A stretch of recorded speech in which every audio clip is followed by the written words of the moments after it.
Grab yourself an atom bomb and welcome your newest nightmare to America. Because Pluribus Season 1 didn't end, it revealed its real game. And once you see what's actually happening between Carol, Zosa, and the Joined, you'll realize this story was never about aliens, unity, or saving the world.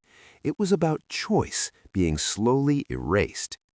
From the very first frame, the episode traps us in blue.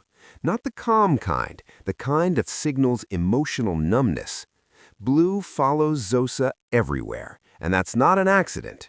Her life before the Joined was defined by instability, poverty, displacement, survival mode.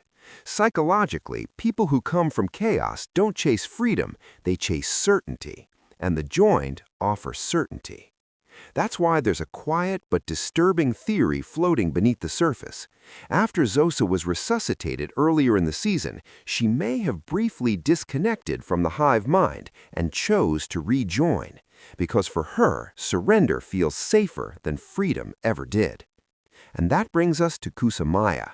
Her transformation ceremony isn't spiritual, it's procedural. Inhale, assimilate, done. The singing?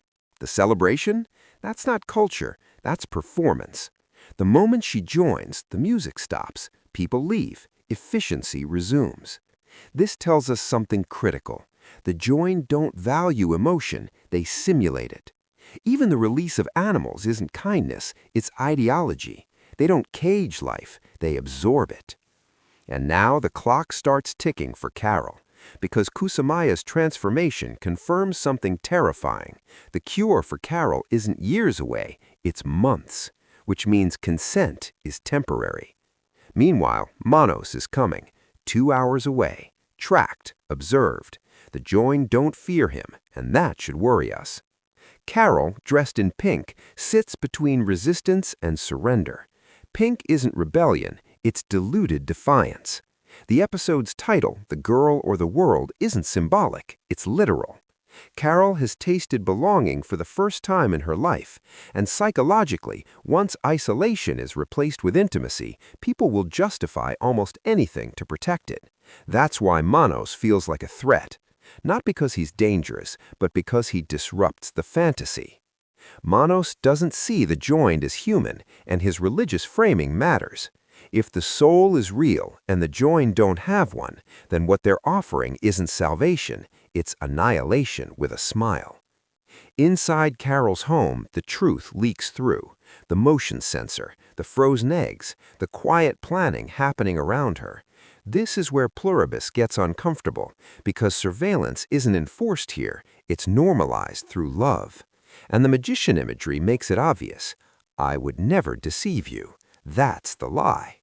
The Joined can't lie, but they can perform truth selectively. Like a magic trick, everything you see is designed to distract you from what's missing. And then it happens. Anger.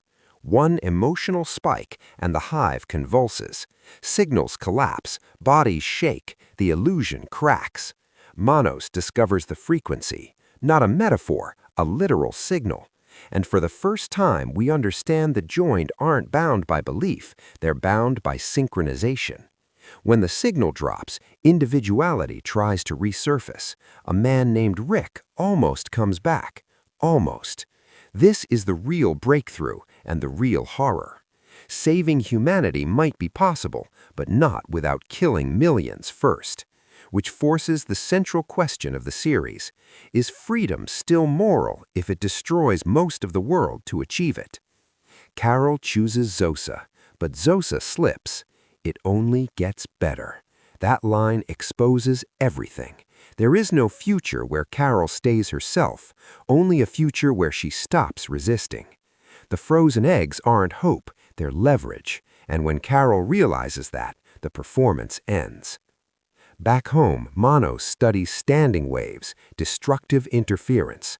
2 signals, perfect opposition, total cancellation. Theoretically, the Hive could be undone, but here's the cost. The immune are pressure points. When they feel intense emotion, the system collapses, which means rage, grief, love are weapons. Carol returns with a shipping container and maybe an atom bomb, not to win, but to force choice back into the system. Because if Zosa's pregnant, if love is used as a shield, then the final battle won't be physical, it will be psychological. So I'll ask you what Pluribus is really asking us. If happiness required surrendering your humanity, would you notice when it was gone? Tell me your theory, and welcome to MenteBit.